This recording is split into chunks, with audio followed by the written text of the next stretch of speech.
Hi hello welcome back to Suchi Lakshman triple eight YouTube channel. ಇವತ್ತಿನ ನನ್ನ log ಏನಪ್ಪ ಅಂದರೆ, ಇವತ್ತು ಏಕಾದಶಿ ಅಲ್ವಾ. ಸೊ ಇವತ್ತಿನ ಲಾಗ್ ಹೇಗಿರತ್ತಪ್ಪ ಅಂದರೆ, ಬನ್ನಿ ಗಾಯ್ಸ್ ನೋಡಿಸ್ತೀನಿ ನನ್ನ ಡೇ ಇವತ್ತು ಹೇಗಿತ್ತು ಅಂತ. ಆ್ಯಂಡ್ ಮಾರ್ನಿಂಗ್ ಕರೆಕ್ಟಾಗಿ 3:30ಗೆಲ್ಲ ಎದ್ದು, ಆ್ಯಕ್ಚುಲಿ ಏಕಾದಶಿ ದಿನ ದೇವ್ರ ಮನೆ ಆಗಲಿ ದೇವ್ರ ವಸ್ತುಗಳಾಗಲಿ ಏನೇ ಆಗಲಿ ಕ್ಲೀನ್ ಮಾಡಿದ್ರು ತುಂಬ ಒಳ್ಳೆಯದು ಅಂತಲೇ ಹೇಳ್ತಾರೆ. ಫ್ರೈಡೇ ಒಂದಿನ ಬಿಟ್ಬಿಟ್ಟು ಬೇರೆ ಯಾವ ಟೈಮಲ್ಲಾದರೂ ಕ್ಲೀನ್ ಮಾಡಿದ್ರೆ ತುಂಬ ಒಳ್ಳೆಯದು ಅಂತ ಹೇಳ್ತಾರೆ. ನಾನಿನ್ನು 3:30ಗೆಲ್ಲ ಇದ್ದು ಬೇಗ ಸ್ನಾನ ಎಲ್ಲ ಮುಗಿಸ್ಕೊಂಡು ದೇವ್ರ ಮನೆಯೆಲ್ಲ ಕ್ಲೀನ್ ಮಾಡಿ ದೇವ್ರ ಸಾಮಾನೆಲ್ಲ ಕ್ಲೀನಾಗಿ ತೊಳೆದ್ಬಿಟ್ಟು ಆ್ಯಂಡ್ ಹಾಗೆ ಮನೆಯೆಲ್ಲ ಕ್ಲೀನ್ ಮಾಡಿಬಿಟ್ಟು ಮನೆ ಒರೆಸ್ತಾ ಇದ್ದೀನಿ. ಆ್ಯಂಡ್ ಸಾಟರ್ಡೆ ಅಂದರೆ ಮನೇಲಿ ಯಾವುದೇ ವಸ್ತು ಮುರಿದೋಗಿರೋದಾಗಲಿ ಕೆಟ್ಟೋಗಿರೋದಾಗಲಿ ಇದ್ದರೆ ಆಚೆ ಬಿಸಾಕಿ ತುಂಬ ಒಳ್ಳೆಯದಾಗತ್ತೆ. ಆ್ಯಂಡ್ ನಾನು ಎವ್ರಿ ಡೇ ನೈಟೇ ಕ್ಲೀನ್ ಮಾಡ್ಕೊಬಿಡ್ತೀನಿ ಕಿಚನ್ನ. ಆ್ಯಂಡ್ ಪ್ರತಿಯೊಬ್ಬರೂ ಅಷ್ಟೇ ಕಿಚನ್ ಅಂತೂ ಕ್ಲೀನಾಗಿ ಇಟ್ಕೊಳ್ಳಿ. ಯಾಕೆ ಅಂದರೆ ಕಿಚನ್ ಎಷ್ಟು ಕ್ಲೀನಾಗಿರುತ್ತೋ ನಮ್ಮ ಮೈಂಡ್ ಸೆಟ್ ಅನ್ನೋದು ಅಷ್ಟು ಕ್ಲೀನಾಗಿರುತ್ತೆ. ಆ್ಯಂಡ್ ಹಾಗೆ ನಾವೆಷ್ಟು ದೊಡ್ಡ ಮನೆಯಲ್ಲಿದ್ದೀವಿ, ಎಂಥ ಮನೆಯಲ್ಲಿದ್ದೀವಿ ಅನ್ನೋದಕ್ಕಿಂತ ಎಂಥ ಮನೆಯಲ್ಲಿದ್ರೂ ಆ ಮನೇನ ಎಷ್ಟು ಕ್ಲೀನಾಗಿ ಇಟ್ಕೊಂಡಿದ್ದೀವಿ ಅನ್ನೋದು ಮಾತ್ರ ಮುಖ್ಯ ಆಗಿರುತ್ತೆ. ಮನೆಯಲ್ಲಿ ಗೂಡುಗಳಾಗಲಿ ಇಲ್ಲ ಅಂದರೆ ಸ್ವಲ್ಪ ಗಲೀಜಾಗಿ ಇಟ್ಟಿರ್ತಾರೆ, ಅದ್ರ ಬಗ್ಗೆ ಹೇಳ್ತಾ ಇದ್ದೀನಿ. ಎಲ್ಲ ಕ್ಲೀನಾಗಿ ಇಟ್ಕೊಳ್ಳಿ. ಆ್ಯಂಡ್ ಹಾಗೆ ನಮ್ಮ ಮನೆಯೆಲ್ಲ ಕ್ಲೀನ್ ಮಾಡಿ ಆಚೆ ಎಲ್ಲ ಕ್ಲೀನಾಗಿ ನೀರೆಲ್ಲ ಹಾಕ್ಬಿಟ್ಟು ನೋಡಿ, ನಾನು ಓನಾಗಿ ಹಾಕಿರೋ ರಂಗೋಲಿ ಇದು.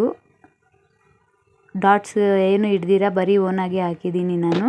ಆ್ಯಂಡ್ ನಿಮಗೆ ನನ್ನ ರಂಗೋಲಿ ಹೇಗೆ ಅನಿಸ್ತು ಅನ್ನೋದನ್ನು ಕಾಮೆಂಟ್ ಮಾಡಿ. ಇದು ನಮ್ಮ ಮನೆ ಮಹಾಲಕ್ಷ್ಮಿ. ನಂಗೆ ತುಳಸಿ ಗಿಡ ಅಂದರೆ ತುಂಬಾ ಇಷ್ಟ. ಆ್ಯಂಡ್ ನೋಡಿ ಗಾಯ್ಸ್, ಆ್ಯಕ್ಚುಲಿ ಈಗ ಒಂದು 5 o'clock ಆಗಿರುತ್ತೆ. ಆ್ಯಂಡ್ ಆಗಲೇ ದೇವ್ರ ಮನೆ ಎಲ್ಲ ಕ್ಲೀನ್ ಮಾಡಿದೆ ಅಲ್ಲ, ಸೊ ದೇವ್ರ ಸಾಮಾನೆಲ್ಲ ತೊಳೆಯೋಣ ಅಂತ ಇಲ್ಲಿಕ್ಕಿದ್ದೆ. ಆ್ಯಂಡ್ ದೇವ್ರ ಮನೆ ತೊಳಿಬೇಕಾದ್ರೆ ಒಂದು ನಿಂಬೆ ಹಣ್ಣನ್ನು ತಗೊಂಡು ಅದರಲ್ಲಿ ಉಜ್ಜಿ ಆಮೇಲೆ ಸಬೀನ ಪೌಡ್ರ್ ಬರುತ್ತಲ್ಲ ಅದನ್ನು ಹಾಕ್ಕೊಂಡು ಅದು ನಿಂಬೆಹಣ್ಣಲ್ಲಿ ಉಜ್ಜಿದ ಮೇಲೆ ಸಬೀನದಲ್ಲಿ ಉಜ್ಜಿದ್ರೆ ತುಂಬ ಕ್ಲೀನ್ ಆಗುತ್ತೆ. ಆ್ಯಂಡ್ ಮಚ್ಚೆ ಕೂಡ ಸ್ವಲ್ಪ ಲೇಟಾಗಿ ಕಟ್ಟುತ್ತೆ. ಗೊತ್ತಿಲ್ಲದಿರೋ ಇರೋರಿದ್ದರೆ ಇದನ್ನು ಟ್ರೈ ಮಾಡಿ, ಗೊತ್ತಿರೋರು ಸ್ಕಿಪ್ ಮಾಡ್ಕೊಳ್ಳಿ. ಆ್ಯಂಡ್ ಹಾಗೆ ಬಂದುಬಿಟ್ಟು ಇವತ್ತಿನ ವಿಶೇಷತೆ ಏನಪ್ಪ ಅಂತ ಹೇಳಿದ್ರೆ ನೋಡಿ ಗಾಯ್ಸ್, ಏಕಾದಶಿ ಮಂತ್ಗೆ 2 times ಬರುತ್ತೆ. ಎಷ್ಟೇ ಬಾಧೆ ಆದ್ರೂ ಟ್ರೈ ಮಾಡಿ, ಏಕಾದಶಿಗೆ ಉಪವಾಸ ಇರೋದಕ್ಕೆ ದಯವಿಟ್ಟು ಟ್ರೈ ಮಾಡಿ. ಯಾಕಪ್ಪ ಅಂತೇಳಿದ್ರೆ ಆ್ಯಕ್ಚುಲಿ ಸೈಂಟಿಫಿಕ್ ಪ್ರಕಾರನೇ ಪ್ರೂವ್ ಆಗಿದೆ, 15 ದಿನಕ್ಕೆ ಒಂದು ಸಲ ನಮ್ಮ ಬಾಡಿನ ನಾವು ಡಯಟ್ ಮಾಡೋದ್ರಿಂದ, ನಾವು ಉಪವಾಸ ಮಾಡೋದ್ರಿಂದ ಕ್ಯಾನ್ಸರ್ ಅನ್ನೋದು ಬರೋದಿಲ್ವಂತೆ. ಇದು ಸೈಂಟಿಫಿಕ್ ಪ್ರಕಾರ ಪ್ರೂವ್ ಆಗಿದೆ. ಆದರೆ ಇದು ಮೊದಲಿಂದ ಬಂದಿರೋದು ಶಾಸ್ತ್ರಗಳ ಪ್ರಕಾರ 15 ದಿನಕ್ಕೆ ಸಲ ಏಕಾದಶಿ ಬರುತ್ತೆ. ಇದನ್ನು ಮಾಡೋದ್ರಿಂದ ನಮ್ಮ ಹೆಲ್ತ್ಗೆ ತುಂಬಾ ಒಳ್ಳೆಯದು. ನಾನು ಹೇಳ್ತಿರೋದು ನಿರ್ಜಲ ಉಪವಾಸ ಮಾಡಿ ಅಂತ ಹೇಳ್ತಾ ಇಲ್ಲ. ಅಂದರೆ ಬರೀ ನೀರು ಕೂಡ ಕುಡಿದಿರ ಇರ್ತಾರೆ, ಆ ಥರ ಇರಬೇಡಿ ದಯವಿಟ್ಟು ಯಾರು.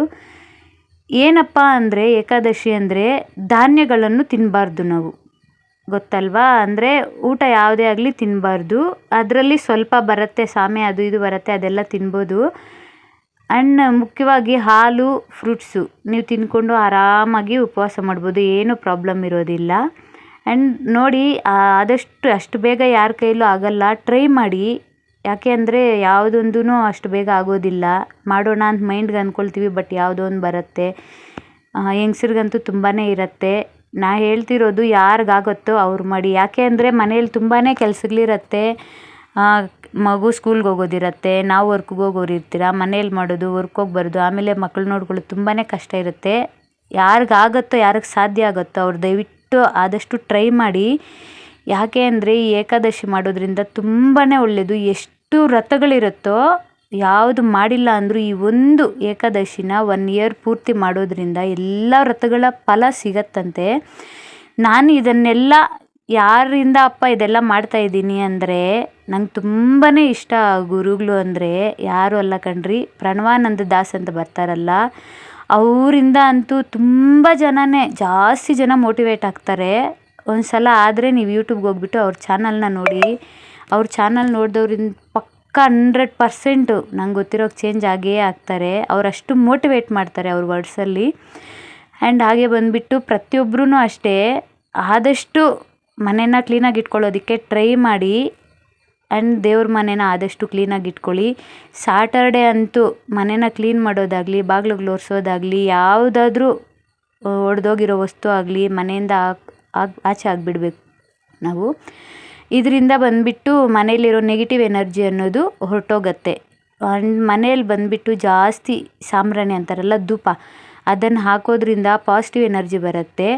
ಆ್ಯಂಡ್ ಯಾಕಪ್ಪ ನಾನು ಇಷ್ಟು ಬೇಗ ಇದು ಮಾಡ್ತಾಯಿದ್ದೀನಿ ಅಂದರೆ, ಏಕಾದಶಿ ದಿನ ಬಂದುಬಿಟ್ಟು ಮನೇನ ಕ್ಲೀನ್ ಮಾಡಿ, ದೇವ್ರ ಮನೆ ಕ್ಲೀನ್ ಮಾಡಿದ್ರೆ ತುಂಬಾ ಒಳ್ಳೆಯದು.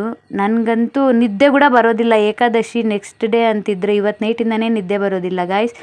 ಒಂದು 2 to 3 ಟೈಮ್ಸ್ ಇದನ್ನು ಫಾಲೋ ಮಾಡಿ ನೋಡಿ, ನಿಮಗೆ ಗೊತ್ತಾಗತ್ತೆ. ನನಗಂತೂ ನಾನು ಏಕಾದಶಿ ಉಪವಾಸ ಇರೋದಕ್ಕೆ ಸ್ಟಾರ್ಟ್ ಮಾಡಿದ್ಮೇಲೆ ನನಗಂತೂ ಸ್ವಲ್ಪ ಜಾಸ್ತಿನೇ ಬದಲಾವಣೆ ಆಗಿದೆ. ಸೊ ಅದರಿಂದ ನಾನು ನಿಮಗೆ ರಿಕ್ವೆಸ್ಟ್ ಮಾಡ್ತಾಯಿದ್ದೀನಿ, ದಯವಿಟ್ಟು 15 ದಿನಕ್ಕೊಂದ್ಸಲ ಉಪವಾಸ ಇರೋದಕ್ಕೆ ಟ್ರೈ ಮಾಡಿ. ನಮ್ಮನೆ ಅಲ್ವಾ, ನಮ್ಮನೆ ನಾವು ಕ್ಲೀನಾಗಿ ಇಟ್ಕೊಂಡ್ರೆ ಅದಕ್ಕಿಂತ ಬೇರೆ ಏನು ಬೇಕೆ ಹೇಳಿ ಫ್ರೆಂಡ್ಸ್. ಸೊ ಇದನ್ನು ನಾನು ಹೇಳ್ತಾ, ಪ್ರತಿಯೊಬ್ಬರೂ ಅಷ್ಟೇ ಈಗ ಬಂದುಬಿಟ್ಟು ಏಕಾದಶಿ ಆಗಲಿ ದ್ವಾದಶಿ ಆಗಲಿ, ಏಕಾದಶಿ ದಿನ ದ್ವಾದಶಿ ದಿನ 2 ದಿನವೂ ಬಂದುಬಿಟ್ಟು ತುಳಸಿ ಎಲೆನ ಕೀಳೋದಾಗಲಿ ಇಲ್ಲ ತುಳಸಿ ಗಿಡಕ್ಕೆ ನೀರು ಹಾಕೋದಾಗಲಿ ಮಾಡಬಾರ್ದು. ಯಾಕೆ ಅಂದರೆ ತುಳಸಿ ದೇವಿ ಅನ್ನೋರು ಉಪವಾಸ ಇರ್ತಾರೆ. ಎಲೆನ ಮುಟ್ಟೋದು ಕೀಳೋದು ದಯವಿಟ್ಟು ಯಾರೇ ಆಗಲಿ ಮಾಡಬೇಡಿ. ಜಾಸ್ತಿ ಜನ ಗೊತ್ತಿಲ್ದಿರ ನೀರು ಹಾಕ್ಬಿಡ್ತಾರೆ. ದಯವಿಟ್ಟು ಇವತ್ತು ನೀರು ಹಾಕೋದನ್ನು ಅವಾಯ್ಡ್ ಮಾಡಿ ಫ್ರೆಂಡ್ಸ್. ಆ್ಯಂಡ್ ನಾನು ಇದ್ರ ಬಗ್ಗೆ ಯಾಕೆ ಇಷ್ಟು ಹೇಳ್ತಾ ಇದ್ದೀನಿ ಅಂದರೆ, ನನ್ನ ಲೈಫಲ್ಲಿ ಸ್ವಲ್ಪ ಚೇಂಜಸ್ ಅನ್ನೋದು ಬಂದಿದೆ. ನನಗೆ ಮನಸ್ಸಿಗೆ ತುಂಬ ಸಮಾಧಾನ ಇರುತ್ತೆ ಈ ಥರ ಪೂಜೆ ಮಾಡಿದ್ರೆ. ಏಕಾದಶಿ ದಿನ ಅಂತೂ ನಾನು ಆರಾಮಾಗಿರ್ತೀನಿ. ಉಪವಾಸ ಅಂತೂ ಏನೋ ಒಂದು 50 ವರ್ಷ ಅದು ಇದು ಅಂದರೆ ಸ್ವಲ್ಪ ತಡ್ಕೊಳಕ್ಕಾಗೋದಿಲ್ಲ. Up to 20 years above 40 years below 100% ಪ್ರತಿಯೊಬ್ಬರು ಮಾಡ್ಬೋದು ಗೈಸ್. ದಯವಿಟ್ಟು ನಾನು ರಿಕ್ವೆಸ್ಟ್ ಮಾಡ್ತಿದ್ದೀನಿ, ಪದೇ ಪದೇ ಹೇಳ್ತಾ ಇದ್ದೀನಿ, ಆದಷ್ಟು ಜನ ಏಕಾದಶಿ ವ್ರತನ ಮಾಡೋದಕ್ಕೆ ಟ್ರೈ ಮಾಡಿ. ನಿಮ್ಮ ಜೀವನದಲ್ಲಿ ಬರೋ ಬದಲಾವಣೆ ಏನು ಅಂತ ನೀವೇ ನೋಡಿ. ಆ್ಯಂಡ್ ಪ್ರತಿಯೊಬ್ಬರು ಏನಪ್ಪ ಅಂದರೆ, ಯಾವ ವ್ರತ ಮಾಡಿದ್ರೆ ಬಾಧೆ ಹೋಗುತ್ತೆ ಅದು ಇದು ಎಲ್ಲ ಬಿಟ್ಟಾಕಿ ನಮ್ಮ ಶಾಸ್ತ್ರಗಳನ್ನ ಓದಿ ನಿಮ್ಗೆ ಯಾವ ಥರ ಬದುಕಬೇಕು ಅನ್ನೋದು ಆರಾಮಾಗಿ ಗೊತ್ತಾಗತ್ತೆ. ಆ್ಯಂಡ್ ನಾನು ಇದೆಲ್ಲ ಕೆಲಸಗಳೆಲ್ಲ ಮುಗಿಸ್ಕೊಂಡು ಪೂಜೆನೆಲ್ಲ ಮಾಡಿದ್ದೀನಿ. ನಿಮಗೆ ನನ್ನ ಪೂಜೆ ಹೇಗೆ ಅನ್ನಿಸ್ತು ಅನ್ನೋದನ್ನು ಕಾಮೆಂಟ್ ಮೂಲಕ ಕಾಮೆಂಟ್ ಮಾಡಿ ಗೈಸ್.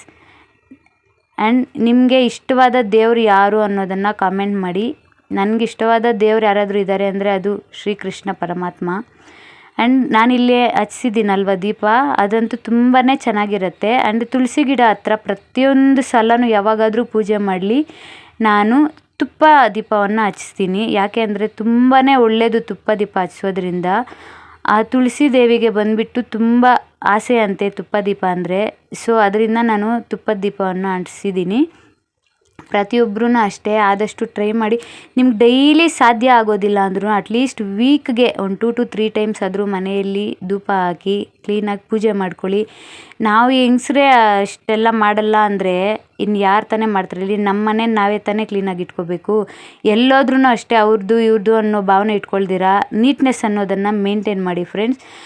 ಆ್ಯಂಡ್ ಪೂಜೆ ಎಲ್ಲ ಮುಗಿಸ್ಕೊಂಡು ನಾನು ಇನ್ನು ದೇವಸ್ಥಾನಕ್ಕೆ ಹೋಗೋಣ ಅಂತ ಹೊರಡಿದ್ದೀನಿ. ನೋಡಿ ಗಾಯ್ಸ್, ನಾನು ಪೂಜೆ ಎಲ್ಲ ಮಾಡಿ ಒಂದು 1/2 hour ಹತ್ರ 1 hour ಆರಾಮಾಗಿ ಮನೆಯಲ್ಲಿ ಕೂತ್ಕೊಂಡು ದೇವ್ರ ಹಾಡುಗಳನ್ನ ಕೇಳ್ಕೊಂಡಿದ್ದೆ. ಆದಷ್ಟು ಇವತ್ತು ಒಳ್ಳೆ ದೇವ್ರ ಹಾಡುಗಳನ್ನ, ದೇವ್ರ ಕಥೆಗಳನ್ನು ಕೇಳಿ ದೇವರು ಒಂದು ಸ್ಮರಣೆಯಲ್ಲೇ ಇರಿ ಅಂತ ಹೇಳ್ತಾ ಇದ್ದೀನಿ.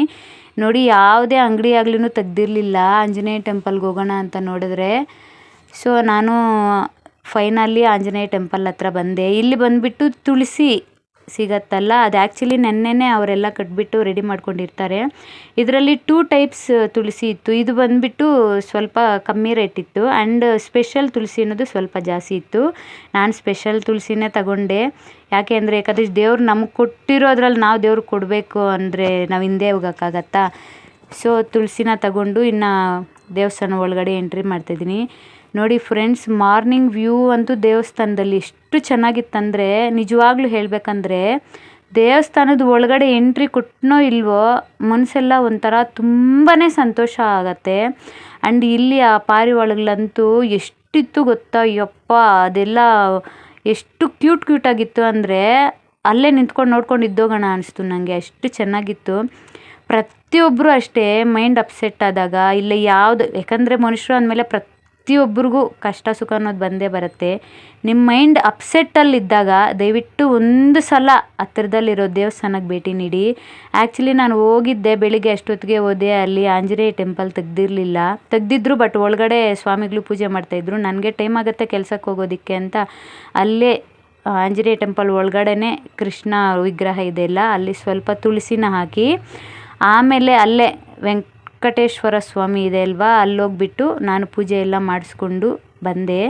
ಆ್ಯಂಡ್ ಪ್ರಸಾದ ಬಂದುಬಿಟ್ಟು ನನಗೆ ಬಾಳೆಹಣ್ಣು ಕೊಟ್ಟರು.